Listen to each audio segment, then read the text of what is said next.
Ladies and gentlemen, I am Tosh Berman. This is Tosh Talks. I'm trying to talk with no emotion as possible, just the facts. Here on my right, or it might be your left as you're looking, it kind of depends where the viewer is sitting, but this is Auralynn Nguyen.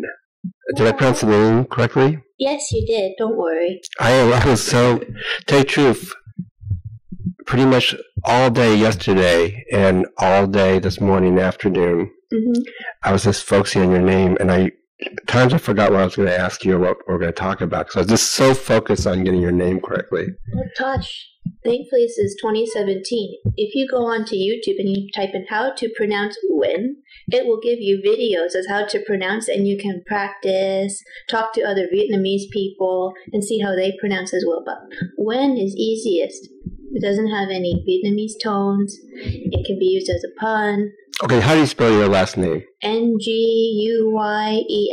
So everybody can pronounce that. If they see it, they pronounce it as Nguyen, like a Westerner would pick it. Most Westerners say Nguyen. That's what I was going to say. I was going to say that. That's okay. Nguyen. Or like some say Nguyen. I don't like Nguyen. Nguyen. That's too... It's very masculine. It's too literal. Well, it's kind of a masculine. Like Nguyen. Hi, Nguyen, you know? Yeah, I don't know. Seems very... So is Nguyen a very common... It's Vietnamese name. Is it a very common Vietnamese family name? It's a very common Vietnamese. It's like Smith, Jones. Smith, yes. Nguyen. The Smith of the Vietnamese, or maybe the Asians in general. Wow. Yeah, but we're not all related. Wait a second. You're not all related? I'm not related to any other Nguyen you see on the street. Yeah, because all the Smiths and Jones are basically, they're all related. So they're part of the same clan. I think they live in the same house. Doesn't happen in this case. I only have two parents. Two parents? Cat? Okay. I'm sorry, a brother. Okay. One brother. One brother. Okay, so is your cat a Nguyen as well? It is a Nguyen, but I was going to say one cat. There's many cats. All Nguyen's? They're all Nguyen's. The Nguyen family. The Nguyen regime.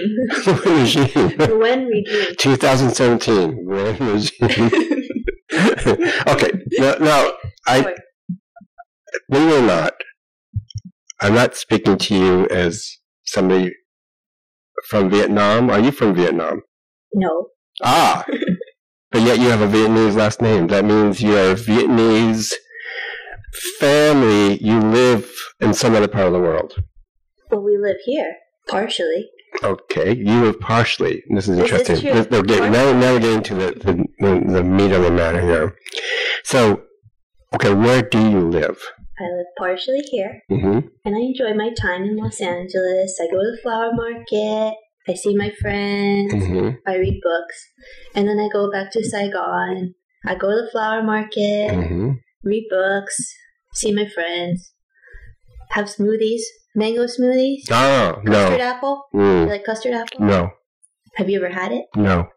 I think you would like it. No. It's very nice flavor. No. And then, look at girls, look at boys. So looking at boys and girls is exactly the same thing as looking at boys and girls in Los Angeles like you do in Saigon? But I don't look at them here that much. You don't? More interested in Saigon for you? Yeah. Is it because of clothing or some type of style or aura? I think it's the aura. They're very open and very gregarious. And that makes you attracted to talk to anybody. And it's a different outlook and a different mindset, but it's good to share ideas and try to find a common ground, if there is one. All Vietnamese are so different. Too different. I have heard stories about that. That's true. Yes. And that's why there's so many Nguyen's. And we're not all related. I just want to make that clear. A Nguyen is a Nguyen. When they are a Nguyen. Right? Yes. Okay. Now, you, yes, you're an artist. Yes, I believe so. And your medium of doing your art is Ikebana. Yes. And Ikebana is, what is Ikebana to you? To me? To the world?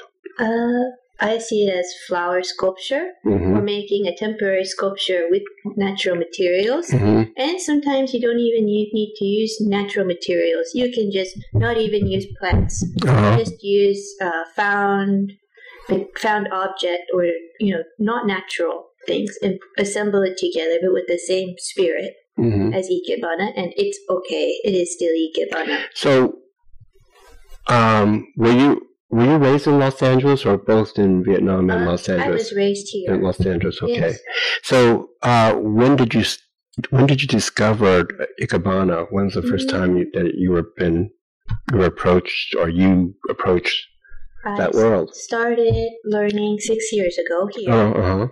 And it's because I was studying a lot of Western art, and I realized that I didn't know a lot about Eastern art, and especially Japanese art, in the traditional crafts, and how they transition and modernize into the 21st century, but they still hold on to the spirit, and I wanted to learn more.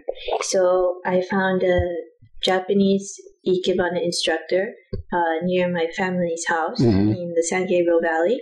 So I started learning from him, and I came in with very little, actually no knowledge about what it truly is, and about the complexity of it, and also the different styles. But like any other art form, there's different schools.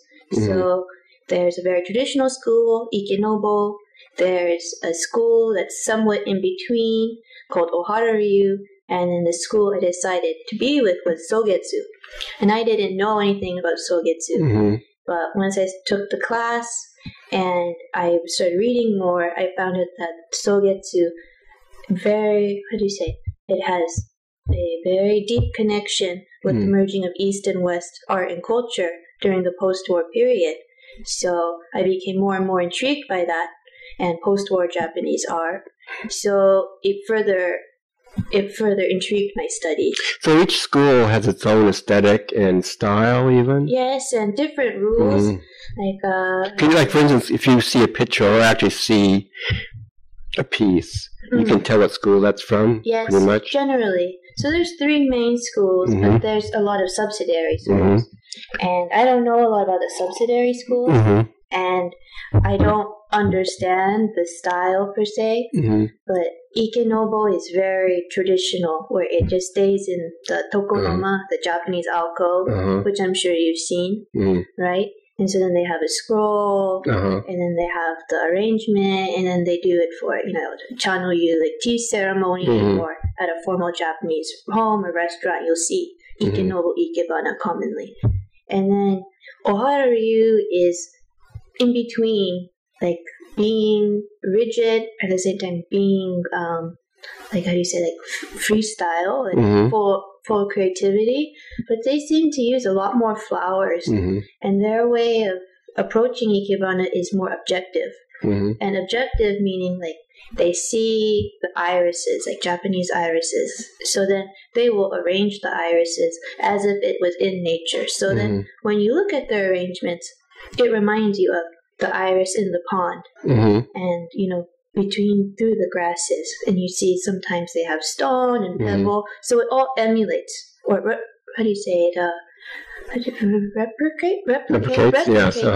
replicates that common imagery. But Sogetsu, the idea is that you can arrange anywhere, anytime, with any material, and anyone can do it. So it endorses free creativity and creative expression, but it does have academic boundaries, and the academic boundaries are mostly just ongoing a certain curriculum, and then throughout each time, or during this path, you can slowly experiment with how you will do it on your own. And then once you finish certain textbooks, then you are led to free expression, because each textbook and each lesson helps you know how you will evaluate the material and how you can make shapes. You think about it, is it Japanese? It is Japanese, but I think that because it is Japanese work, and commonly it's referred to as Japanese flower arrangement. But when people say that, and especially about Sogetsu, because it's, as it says, anybody can do it, it lumps everything together. Like it's an Orientalist kind of theme, or it goes along with, like, if it's flower arrangement, it goes along with being a housewife, or being provincial, and being very limited as to what you can do. So with Japanese, I see that it has a Japanese spirit, and the spirit is very important. You know, the Japanese spirit is very different than other Eastern art, and it's very different than any other culture in the West, and you need to still apply that. And Ikebana has Zen roots, but those roots, you don't need to, fully express those roots when you make the work. But so, if as a foreigner, yes, me, yes, that's okay. Tosh, that's okay. You can be foreigner. We're all foreigners here. So if I did Ikebana or did a sculpture, I would have to, not confront, but I would have to at least deal with sort of the Japanese spirit of the medium.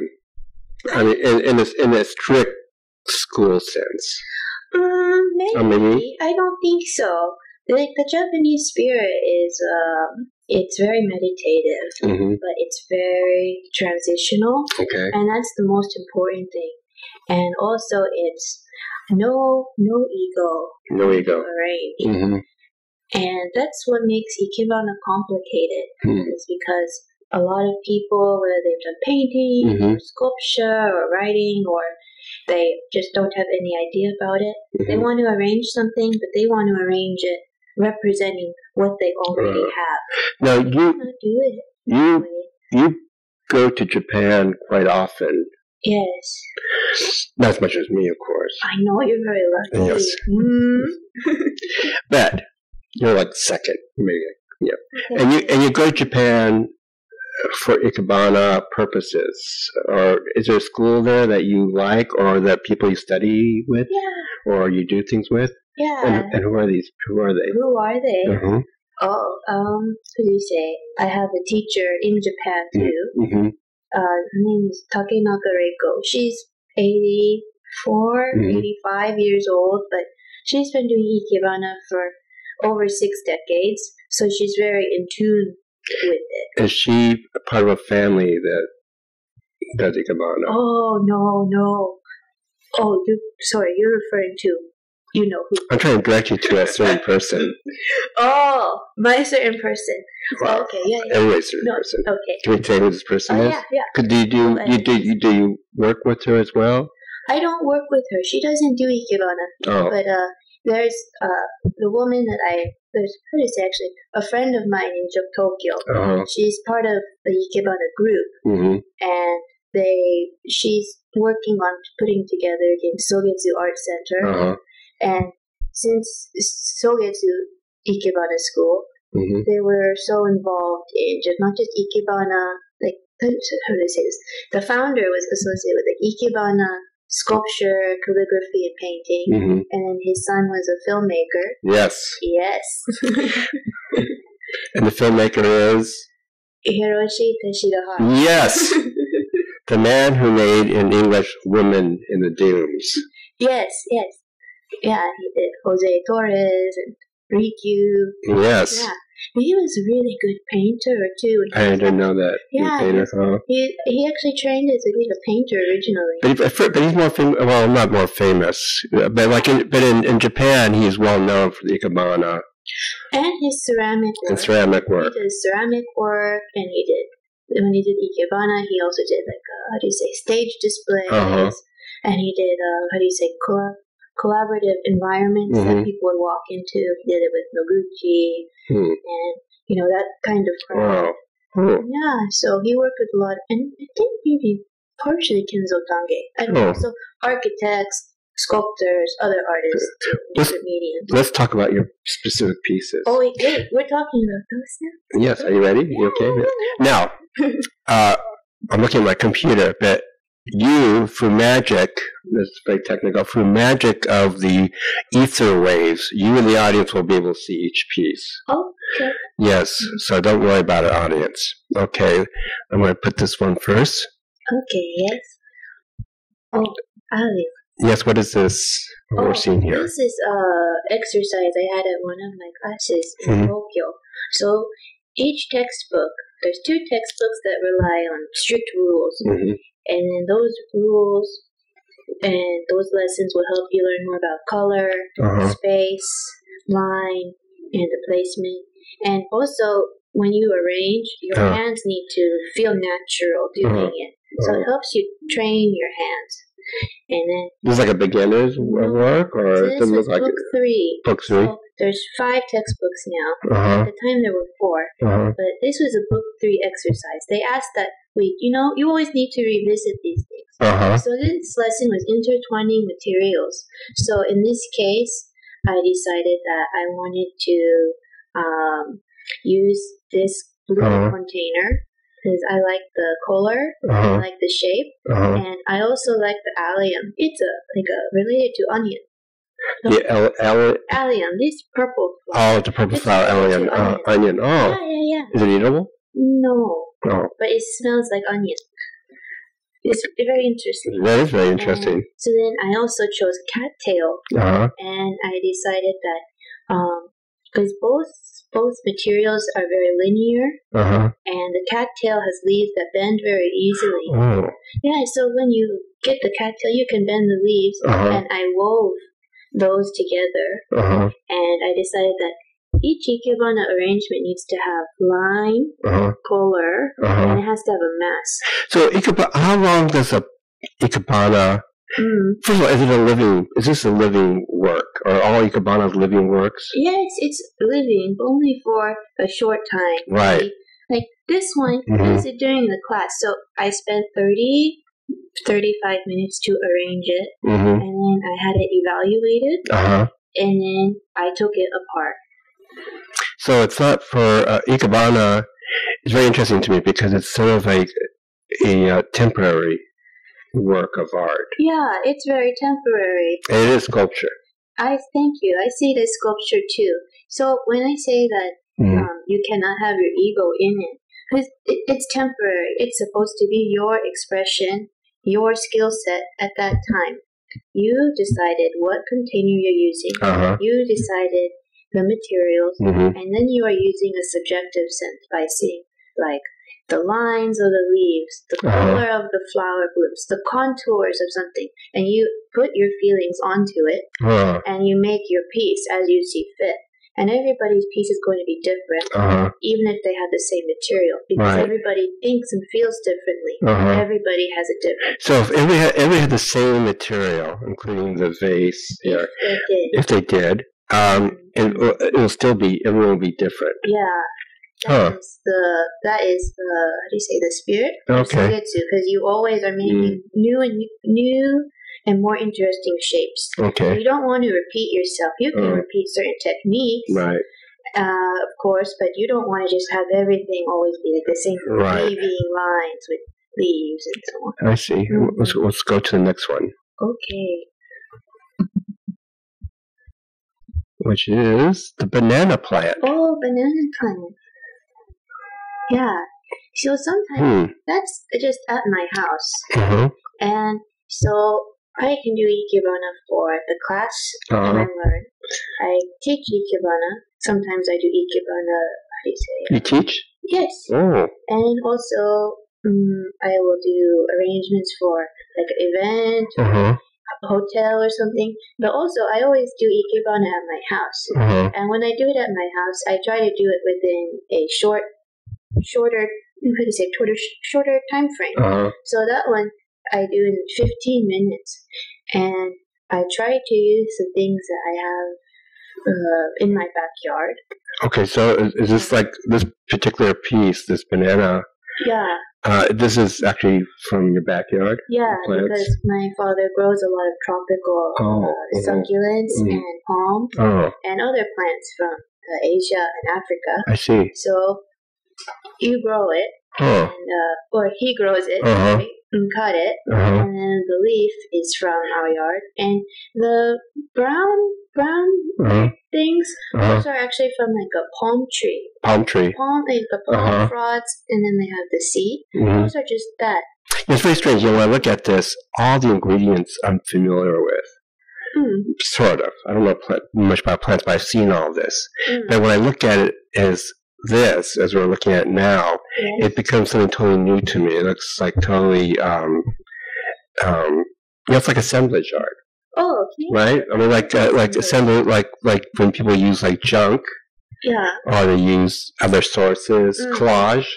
Yeah. So Ikebana in a way is like a collage of just using plant resources. Thank you. I think so too. And so you can, like, get material at the flower market or at the store. But also the best way to arrange Ikebana is when you find whatever is near you. And, it's just kind of like arranging what you see. I see. And the next one, we're going to now the Bird of Paradise. Ooh. This one, very Southern California looking to me. Does it? For me it does. I mean, maybe not for the viewer. But. So this one I used, how do you say, Bulrush? What's Bulrush? It's this red material. Oh, red material. I see it. Yeah, I guess it's kind of like it's just like a stick. It's a stick. It's not plant life. It's a stick. No, it's just a stick. And where'd you get? Where would you get the stick? Go to a stick store? Yeah, I think you should. Sticks are us. Well, because we had like a Bulrush workshop here in Southern California. Just focusing on that. Yeah, a workshop. Using Bulrush in the arrangement. And I believe actually the woman bought those things at IKEA or something. IKEA. Yeah. And so I used Bird of Paradise and Dracaena. And then I just decided that's how I want to arrange it. It's kind of focusing on the shape of each material and how they're somewhat similar. And with this piece, it can be seen from all four sides, and it's different. It's in the vase, right? Yeah, it's like a vase. Now, are the vases specifically made for these pieces, or just like you have like a lot of great vases surrounding you, or how do you? Each vase so far has been fantastic as well. Thank you. Well, I have a lot of vases. Most of them are Japanese. Some are Western. There are like famous, how do you say, pottery groups in the U.S. and in Europe that would make things and nice Danish designs. But I focus a lot on Japanese ceramics because they're made for Ikebana. And when they're made for Ikebana, they tend to be more complicated. You have to use more imagination, work with it. But sometimes I make containers, and then also make containers from any other object material too. So you're very used to container. Like this, okay, we're the next one now. We're at the, what was this called? The Gladiolus. Okay, and this is kind of interesting because the vase looks kind of more like a found thing, like a metal. Is it metal? No, it's not metal. It's ceramic. Yeah. Sorry. No, it's okay. Don't be sorry. So it's, okay, so what I'm looking at is basically, it looks like this is pieces of limb, like a tree limb? I think a fig tree. A fig tree. Yeah. So it's like a fig tree, and the flower again is the gladiolus. I see. Yeah. And so you can, how do you say, you can even just get random branches and fall, and you can arrange it by tying or by drilling them together. And then you can reuse these branches in different ways. So you can hang it on a wall. You can put it in a vase standing up on its side, and then it creates different dimension and different form. And in this case, I just put it on its side. And I had gladiolus, just a bundle with me. And so I decided just to quickly arrange. Sometimes only one flower is necessary, and just use the leaves as secondary elements. And again, this doesn't last long because it's only here temporary. Yes. That one too. I did it in about 15 minutes or so. That was in my house in Vietnam. In Vietnam. Yeah. Hence the beautiful gray wall. You photograph all your work. No. You don't? No. Oh, really? Why not? Sometimes I don't think it's necessary. Oh, huh. And other times I actually don't like it. Uh-huh. Because every day I feel differently. Or every morning also I feel differently. Uh-huh. So sometimes I might not like it, but I'll arrange it anyway. Right. Oh, interesting. Okay, what are we looking at now? This is a mobile Mm-hmm. I made. Ooh, And this is quite different. Yeah, so I made it in Japan too. So my friend, she had these like wire baskets, and she had carved it into these shapes. There were two, and I decided to put them together, and I made an S shape. And you can put it, in a container or outside of the container, but it still flows with the composition. Right. But I decided that I wanted to make a hanging piece, so I just used New Zealand flax. Curl it around, add more line, more density, and just use Gloriosa lily, just coming out. So it adds dimension. It has different qualities on each side, and it spins. So it is attached to a wire. Yeah. So and this is attached to what do you call this? Oh no, this is just a blind. Blind. Yeah. In the drawstring. So you can draw this going up. You can go up and down. No, I wish. It's just so I can take the picture. That's all. It's the picture. Yeah, I just want to take a picture to document. I had like a huge theory about this, and it's totally not necessary. I wish I could fulfill this theory, but I'm trying to find the funding. Well, okay, we have to work on that together. Yeah, but I want to do more and more mobiles. More mobiles like this. Yeah, it's a beautiful piece. It's a gorgeous piece. And you can do like more flowers, different layers, or branches, or pine cones. Yeah, I like pine cones too. Can't go wrong with a pine cone. No. Oh, what's this? Oh, what is this? Yeah, it looks so weird, and it feels weird too. It looks very sexual. It is very sexual. But it's a milkweed. Milkweed? Which one's a milk? This right here is milkweed right here? The green balls. Oh, the green balls. Green balls. Is it a fruit? No, I think it's actually poisonous. It is oh, really? I think so. Well, okay, where did you do this piece? Here in California. California. So it's a common plant? I think right now it's common actually. Huh. But they're hollow inside and they're just inflated. Oh. And they're soft to touch. Oh, I don't know if I want to touch one. They're hairy. Yeah, actually, I think the common name is hairy balls. I wouldn't touch that. It's really fun to work with, and so you don't feel strange touching these? Yeah, we've all felt stranger things, Tosh. I don't know. But so go ahead. What I have to do is I just arrange it, and there's a lot. Maybe there's 20 pieces on each stem. So I just take off a few, figure out placement, and then I use the sunflower in between. Right here. Because I realized that it was. Do you get different responses from genders, like a male perspective and a female's perspective? Yes, and it's very different, of course, with cultures. The Japanese tend to be the more favorable. And then the Westerners, sometimes sometimes they're very artistic, but they won't take what I want to express seriously. But once they get more exposure, they will start being more responsive. I think a lot of Americans, Westerners, maybe Europeans, always look at something like how easy or how difficult something was made, or the skill of it. They're always impressed with the skill in most cases. Like that's like, oh, you did this, you did that. They're really impressed with that whole formula of science, and physically you went to school for this and type of thing. But for I guess for an Asian, and speaking very generally, of course, has a different perspective on that issue. Even I think. I think so. How to say, the Japanese people that I usually correspond with, they're very creative, or they fully embrace creativity to an extent, and they know that Ikebana will have a certain mindset to do it. So maybe they can, in a way, understand it better. Just like ever since I've been doing Ikebana, I've taken on more of an Asian mindset, but especially in some cases Japanese. Mm-hmm. And if I see a painting Mm-hmm. and it's, let's say, it's by a Japanese person, Mm-hmm.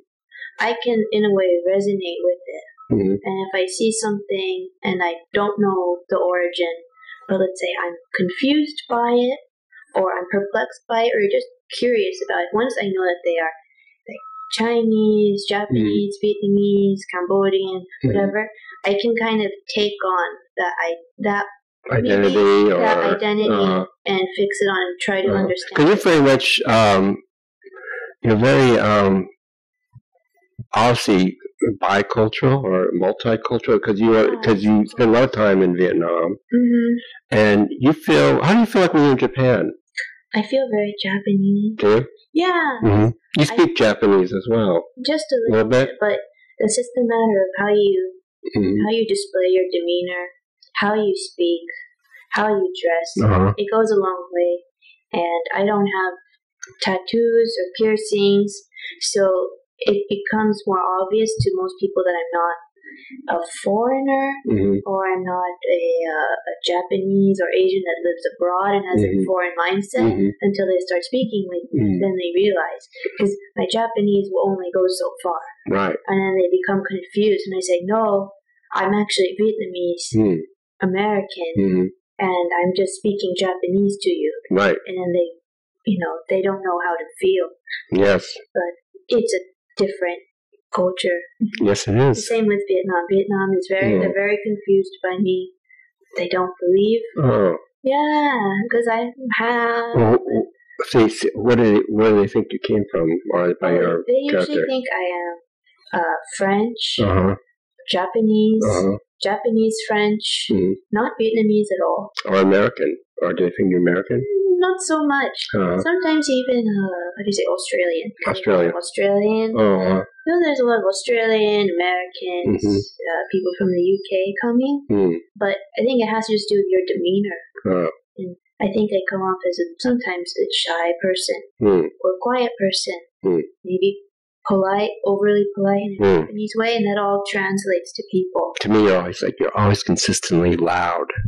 Always? Oh my God, I can quadruple loud. I'm just joking. No, I'm just joking. Oh, thank you. I don't mind being loud too, but there's no right time. Yeah, quiet. So we got a new piece in front of us. The last one. Yes. What is this?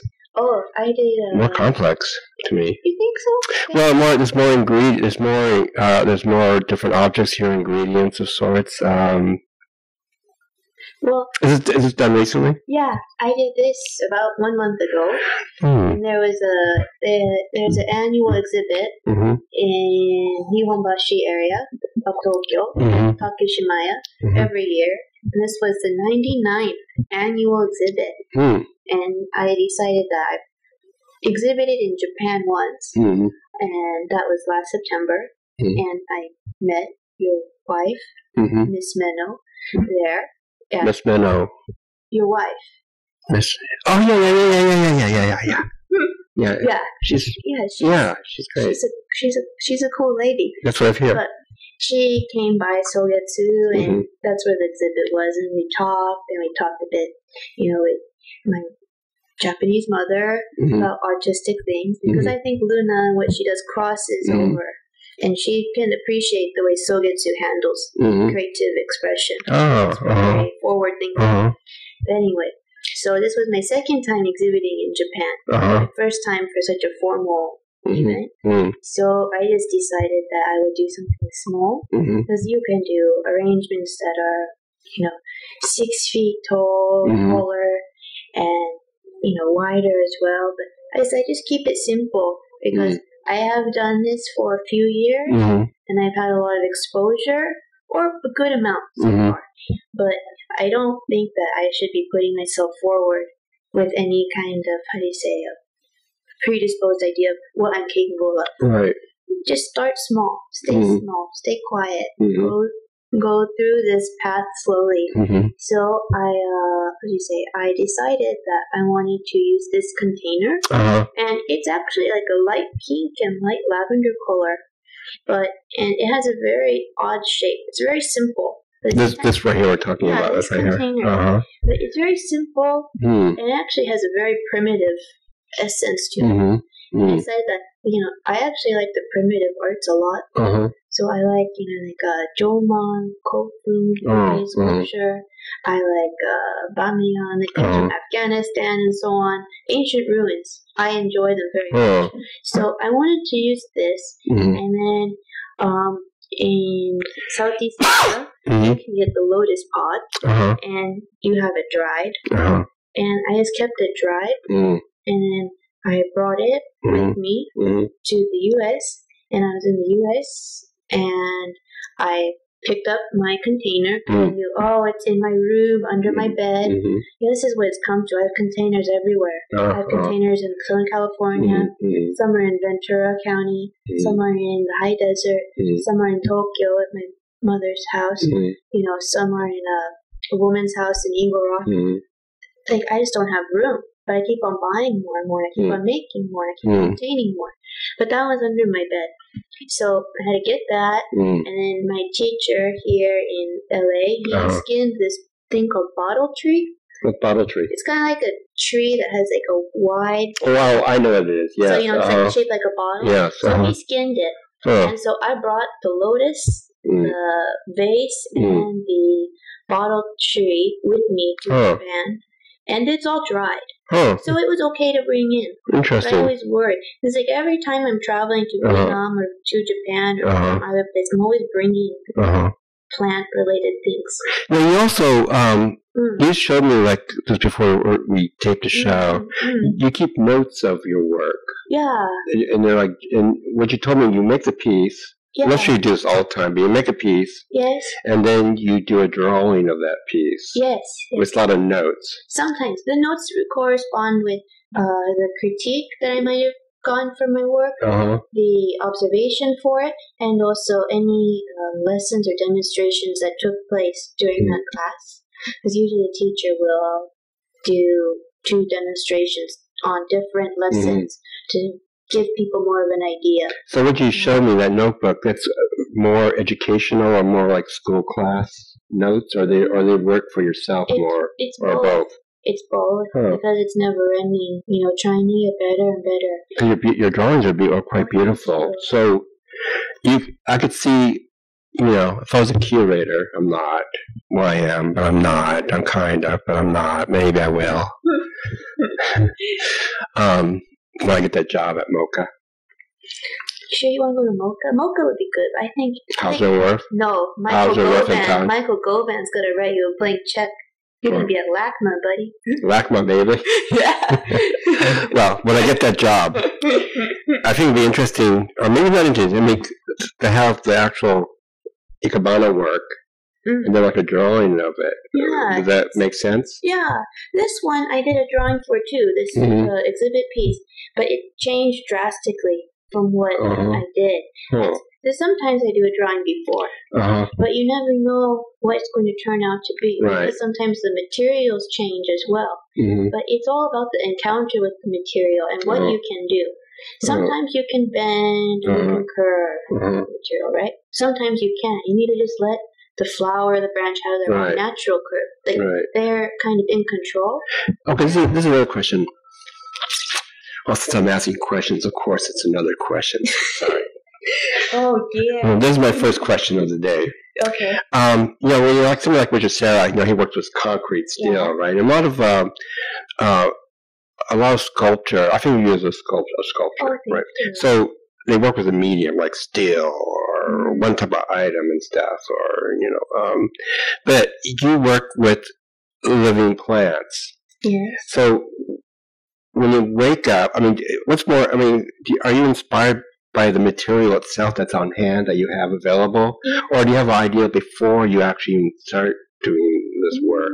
It depends. If you have the container first, if you have the container, like the foundation in a way for you, or not? It depends. Some people choose the material first. Some people choose the container first. But let's say if you are at your house and you have the container, let's say it's, I don't know, like a white container, or if it's a round shape and it has a big circle in the middle. So it's just it's very circular. Circular. Yeah, but it has the hole, kind of like a donut almost, but it already tells you, it already gives you an idea, like, okay, so like it has curves, it's 3-dimensional, but when you see it right from one angle, it's flat. Right. So you think like, how can I arrange it? So you think like, for me, sometimes if I wake up and I saw it, like, well, maybe I want to arrange something like tulips in it, because tulips have a nice curve, right? But then you think like, oh, what else could I arrange? Like, should it be following the shape of the vase? Should it be complementing the color? Do I want to incorporate that hole that's in the middle? Because you can use that hole and integrate it with the flowers themselves. Does a typical a person who does Ikebana sculptures, do they always go to like a flower mart every day, or do they grow their own flowers, or is there like a typical mode of I think it depends. Production here? It depends. You go to a flower market a lot, or around the world? Yeah. So that means you get up like 4 in the morning, or or stay up all night after having cocktails. All night? Cocktails. Yeah. So you're a little bit drunk, you're smashed, and you go to the flower market. I'm 20. I'm in my 20s. And that means, what does that mean? It means have a good life. Enjoy. You to enjoy your life. Yeah.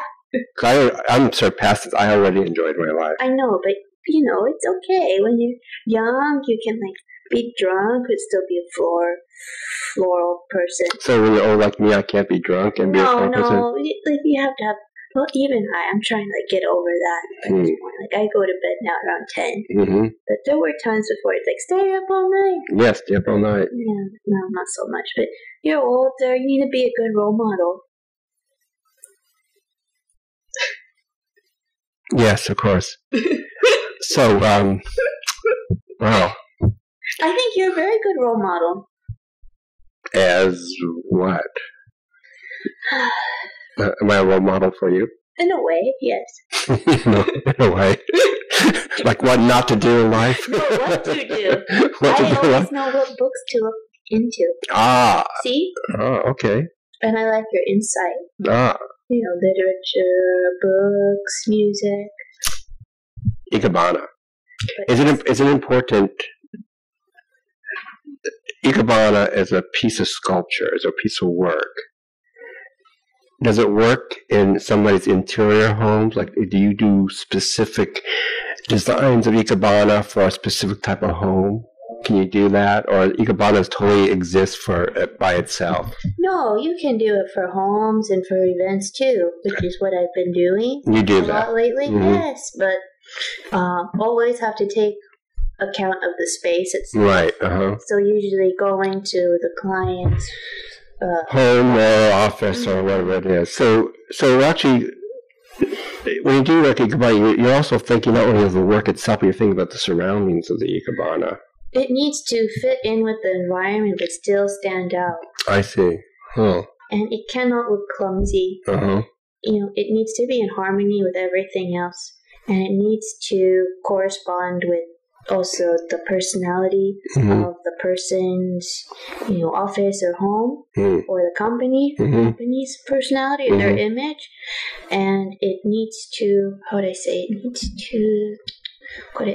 I think it needs to represent them, but also their mentality, but what they like. So if it's somebody's birthday and they like a specific color, you want to work with that color, especially, or use that color sparingly, but bring it out.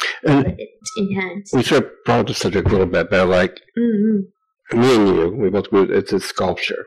Yes. But people have often thought of it as like being flower arrangements, which is not. Before I met you, I probably thought Ikebana flower arrangements. That's my level of understanding.